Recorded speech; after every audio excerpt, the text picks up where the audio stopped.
Sayang eh. Mapupunta lang sa ano to eh. Kasi wala nang ano to eh. Hindi naman nare-recycle to eh. Hingin ko na lang ha. So ito, nakakuha na naman ako ng styro. Kagabi ko pa nadaanan to. Hindi ko lang inano kasi naglakad ako. Kasama yung aso ko. Eh ngayon, may dala akong sasakyan. Ha? Binuhos lahat ko eh. Ganon?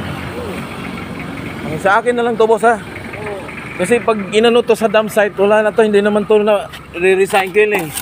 Baka mamaya, buti kung sa dump site nga, eh mamaya, baka mapunta pa sa mga kanal-kanal.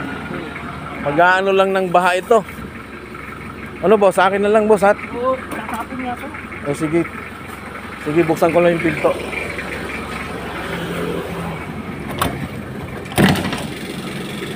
May bike pa ako dito.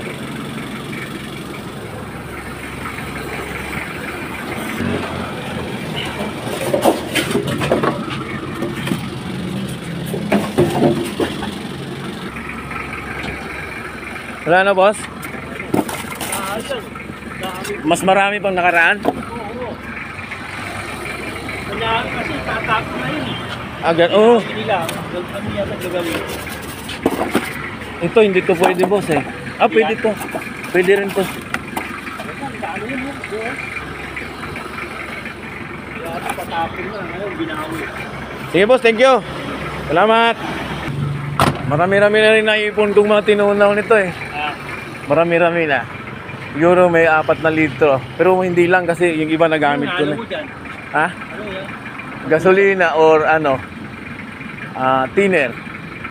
Pag natunaw na yun, kapit na kapit yan pag ginamit mo sa ano. Dito ka lang ba? Oo, dito lang. Dito. Oy, papasok na. Saan boss? Oh. Araw-araw mo dadaan yan? Oh, araw-araw ako dumadaan. Ayun. Asan? Ayun. O yun, marami yun. Akin na lang boss pag tinapon ha. Oo. Ginawi kasi, pinapatapon. Oo. Nung Ayun. kinabukasan, pinawi. Pwedeng matita doon.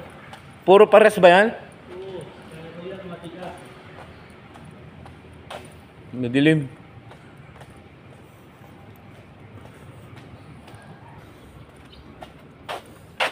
Oh, ito. Ito, tamang-tama. Ang dami.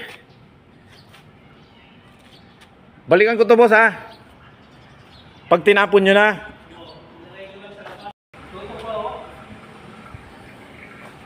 Nakapasok. Ngayon lang ako nakapasok dito ha.